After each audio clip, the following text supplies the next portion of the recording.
SteelersDepot.com. Back bringing you another Talk to the Tape video from this past Sunday's obviously unfortunate, upsetting, frustrating, disappointing, insert adjective here, 30 to 15 loss to the Miami Dolphins. As tough as it is to go back and think about the game and talk about that game, and try to, you'd rather focus on Sunday's game against New England, though that, of course, is not a sparkling preview either. You do want to see what went wrong and some of the big issues and some things that need to be corrected. Just to preface, hope my audio is okay. Had a small issue with it. If you hear something a little off from the past, let me know. Just think it was an overmodding issue. Not entirely sure what the problem is. Doing a couple test streams and stuff to try to remedy that. We'll get it hopefully totally fixed for next time. But I think it's pretty good for right now. Anyway, one of the big things I wanted to talk about here is the lack of Antonio Brown. 4 catches, 39 yards in that loss to Miami. He had a 4-catch, 39-yard game earlier this year. Trying to think what game it was off the top of my head right now. But he's a guy that has to get more involved in this offense, especially now that Ben Roethlisberger is out for Sunday's game against New England. With that meniscus surgery. He's gotta, they gotta find a way to get Antonio Brown, back to Antonio Brown like numbers, like Week 1 against Washington. And I wanted to look at today just to kind of help illustrate the reason why he's been so uninvolved in the offense and some issues with that and some things that could be worked on, ways that can get better. So I have several plays I want to show. Some of them show the same idea, but seeing that pattern over time, I think is the most helpful way to go about it, rather than showing just one play. But what are defenses doing to try to slow down and stop Antonio Brown and take him out of the offense? And what are the Steelers missing to get Brown involved in the offense? Because teams have been taking Antonio Brown away for a couple of years now. It's only seemed to really affect him, with a healthy Ben Roethlisberger, this past year. So, first play we're going to look at here is mid first quarter, and just going to be part of this trend. Here's AB up here at the top of the screen against the cornerback. I believe that's Tony Lippett, who's a long corner. He was a former receiver. He's about 6'1.5", I think. And they just don't want to allow Brown to have any free releases. He's the X receiver here. He's backside, split outside the numbers. And they're just not going to give him a free release. They're playing press here. The cornerback's not really giving any ground, and just trying to jam him, disrupt the timing of that route. And you end up getting your hook defender here, curl hook zone, as Brown kind of releases inside on his slant. And Ben really doesn't look his way, at least not initially. Ends up hitting an open, I think it's Xavier Grimble in the left flat for a first down. But that's just kind of the mentality that defenses want to play. So don't give Brown, who's a great route runner, a free release, disrupt the timing of his routes a little bit. Too high shell, they're rolling the safety over, just to try to disrupt things, and so he can't get the football right away in space.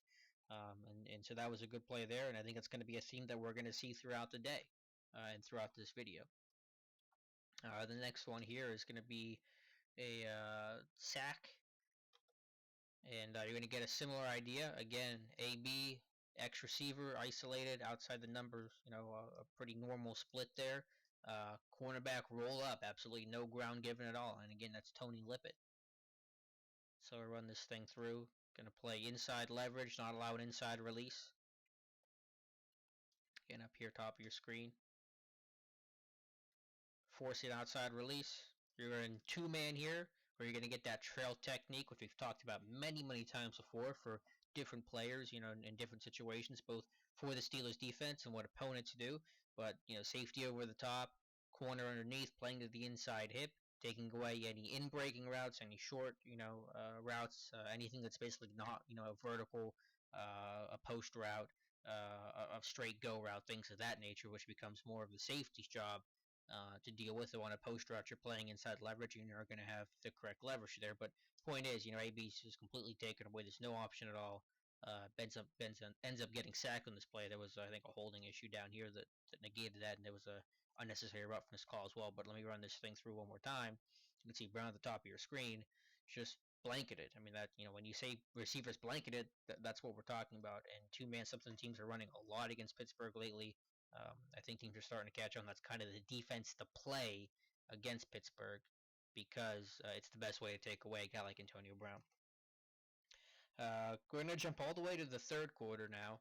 And some of the opportunities that he did had, they just weren't capitalized on.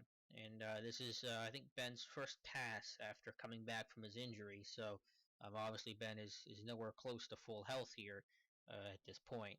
And it shows here on this throw. Again, AB's top of your screen. He's not part of the three receiver side. They're running this trips look with a tight end isolated but detached to the formation, which is something they've been adding to the playbook. I'm pretty sure after the Eagles game, where the Eagles torched him on this a couple times, but that's besides the point. But here, AB's going to be able to get, he has a really nice release, a little outside stem to get the corner to open up. See the corner open his hips a little bit, a nice release to the inside, just a single high safety, so it's going to be tough for the safety to get over there in time. Ben sees it the whole way. He's looking for AB. It's a little tear route, an out, and vertical concept. It's a three-man concept. It's called a tear route, T-A-R-E. And, it's a tougher throw because the safety does a nice job to gain ground. But the throw's just off and really nowhere even close to AB, and it falls incomplete. And we'll take a look at it from the end zone angle here.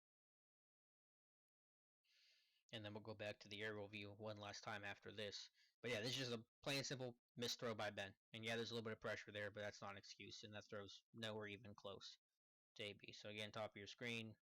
I mean, he's not even competitive. He can't even make a play on that football. So, yeah, there's a chance where you get a little different coverage. You get a single high safety. It's not really a bracket, and unfortunately, you can't take advantage of it.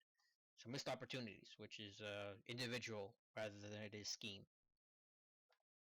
But we're back to scheme here, just a couple plays later, 2 plays later. I believe this is 3rd and 9, which the Steelers do convert. This is their basically a small variation on their indie post play, which we've talked about a little bit before. It's basically one of Haley's favorite plays, and something he called several times in this game. But just the concept of receiver running under a tight end. A tight end's going to run a 10-yard dig, shallow cross here by the receiver. Typically, you get 2 vertical routes here. The Steelers have kind of changed it and are taking the trip side and running it out, while AB still goes vertically. But again, you're going to get a bracket look. Safety here. You're going to get the corner to the outside. They do a really nice job boxing AB out, and the throw has to go elsewhere now. Other guys made a play in this instance, but it didn't happen often enough in this Dolphins game. Receivers really didn't step up. Ben, of course, struggled. The line could have done a better job. So, this play ends up working out, and I'll show from the end zone angle here, even though AB's not involved in this shot. But it's that concentrated effort to take Antonio Brown out of the game, and the Dolphins did. And hats off to Vance Joseph, the defensive coordinator, and that staff. But again, corner rolled up. You get that bracket look, and the ball has to go elsewhere. So we'll move now to late 3rd quarter, and you're going to get the same thing. Again, I wanted to show the pattern here rather than just one individual moment, because I think identifying that it's a pattern and how concentrated that effort is the real key to understanding that AB is just not getting open because defenses, for the life of them, will not allow it. Same thing. Inside leverage, cornerback rolled up, not going to allow a free release, 2-eye shell, bracket coverage. Cornerback and trail technique, playing inside hip. Safety over the top, on the numbers, even a little wider than the safety down here, just trying to make sure they take away AB. No way you can throw that ball for Ben, and the football has to go elsewhere, and goes incomplete. And I believe this is on 3rd down as well, and Steelers are forced to punt. So we'll look at it again, full go. That's Maxwell making a nice play underneath. We won't take a look at the end zone view, though. But yeah, it's a common occurrence all day. So a couple more looks at it, or one more look at it, and then another kind of runoff thought of that here. But 4th quarter now, Steelers, they need some offense. They got a chance. It's a 2-score game, but they're at midfield. 3rd down play you got to have. They just tried to throw a fade to AB the play before. It didn't work. Again, you're not going to get bracket coverage here. But, look how far the split is for AB. He's basically splitting between the numbers and the sideline in half, maybe even cheated to the sideline a little bit against an inside leveraged corner. Slightly, but there's definitely inside leverage here. I think this is Byron Maxwell this time. So it's going to force AB only one way to the sideline, and there's just no room on this throw. And there's just no room here because of how wide the split was and the cornerback's leverage, forcing him and pinning him smartly, correctly, technically sound so to the sideline. And there's probably some miscommunication on where this football is supposed to go, but there's just no chance on this play. It's third down. You're throwing just a random, not even 50-50, just a go ball that should never be thrown because it has no chance to be completed, even to the best receiver in the league, in Antonio Brown. So we'll just got to look at the throw from the end zone view. There was some pressure. I know the ball's got to come out quick, but I mean, there's just no room there for AB to do anything. And that's kind of one of the problems they had. That's kind of what I wanted to say.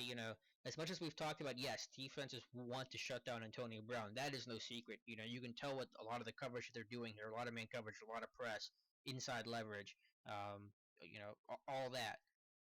The Steelers have to do a better job, especially in this game. I was really disappointed, from Todd Haley, and I'm a big fan of Todd Haley, and I've talked about this before, of getting creative with Antonio Brown, moving him around the offense, changing his splits, changing his, alignment, what position he's playing. Is he in the slot? Is he out wide? Not letting him just be the X receiver by himself, trying to beat one-on-one coverage, especially in moments like this where his split is so wide. I know the ball's on the right hash here, so it might be a normal split, but where his split is so where it's easy for the defense to scheme him out of it because his split is so wide, you're forcing an inside release. There's just nowhere for AB to go. And this happened constantly. I went back and I looked at each pass play, and I think I have counted only four times, where Antonio Brown was not the X receiver and split out wide and almost always, isolated to the backside of the formation. Four times. That's just not good enough in a game where AB's not getting involved, where he's not winning, where defenses are scheming him away. Now, one of the times where he wasn't the X, and we're going to show it here, he was able to get open and make a reception. Now, this is late in the game, but it's something that should have happened earlier and more often. Here, AB's going to line up in the slot. So now you're in the slot. Now your whole route tree opens up. You're not going to be dictated of what routes you can run by how the corner plays you. You're going to get a new matchup because you're not going to face Lippett and Maxwell anymore. They're not shadowing AB. They don't have the talent to do it. So now you're going to get the slot corner. I believe that's Bobby McCain on Antonio Brown instead. So now you kind of throw a monkey wrench into that whole idea because now everything opens up for Antonio Brown. You can run option routes, and AB's such a great route runner. We don't want to dictate him to just some vertical concepts that have no chance of working. So here's AB, part of that, kind of, trip side. He's able to get open on an out route. The pass is a little off, but AB is able to make the catch and get a gain out of it. We'll run this thing through again.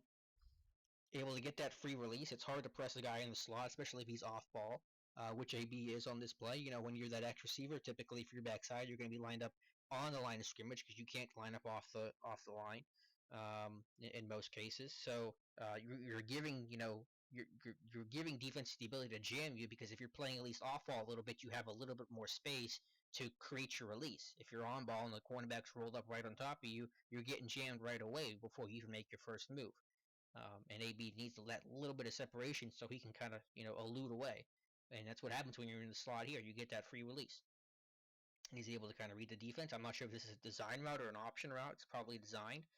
But that whole route tree opens up for him because you can't run an out route from up here. You can't run an out route if you're split super wide. It really limits what you can run in your tree. Move him in the slot, move him around, change the split, change the formation, go to a bunch set. Have someone else be the point man, the guy in the front of a bunch set.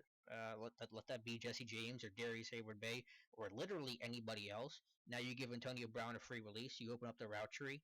And we saw that last week against the Jets. I did the breakdown for Depot for an article that said the 2-minute drill before the half where it's a close game, Pittsburgh and the Jets. And AB was having trouble getting open. He had a pretty quiet first half, and he catches 2 passes on that drive because Haley got him in the slot. And I think one of them was third down, another one went for a nice gain. I think went for a first down. AB or Haley started to move AB around and got him open. We were able to scheme him open a little bit, and usually Haley does a tremendous job of being able to, change where players are lining up and to change their alignment and split and things like that to get those guys open, especially Antonio Brown, who needs a little extra help sometimes because of all the attention he demands. So I don't know if it's just because this team was so depleted at receiver and other guys were limited. Kobe Hamilton, they weren't comfortable moving Hamilton around as much, or an Eli Rogers, or whatever the case is there.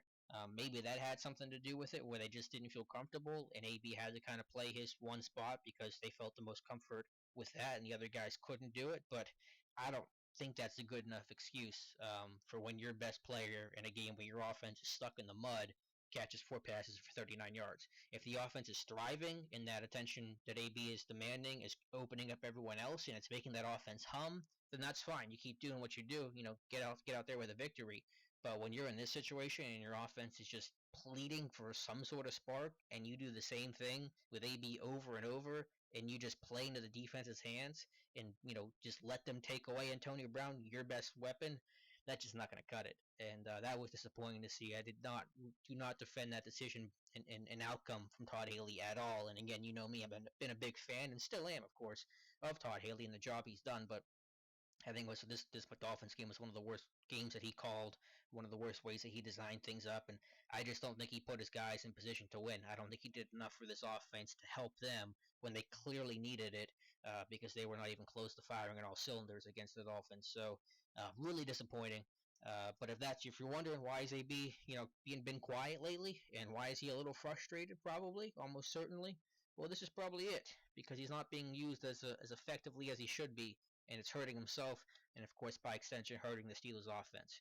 So I just wanted to show that. I know there was a lot of information there, but hopefully you guys kind of, I don't know if we feel better about it, but a little bit more cathartic about it, and you have some sort of understanding of maybe what's going on and why AB has looked, dare I say, average in this Dolphins game. And Bill Belichick's going to scheme him away again next week. So Haley better change it up. You roll out the same game plan that you did against Miami in the way that you use Antonio Brown, you're going to get crushed again, and that can't happen. So hopefully he makes the adjustment, because this offense sorely needs it. So thank you guys for watching. Appreciate it, and we'll talk to you soon here on Steelers Depot.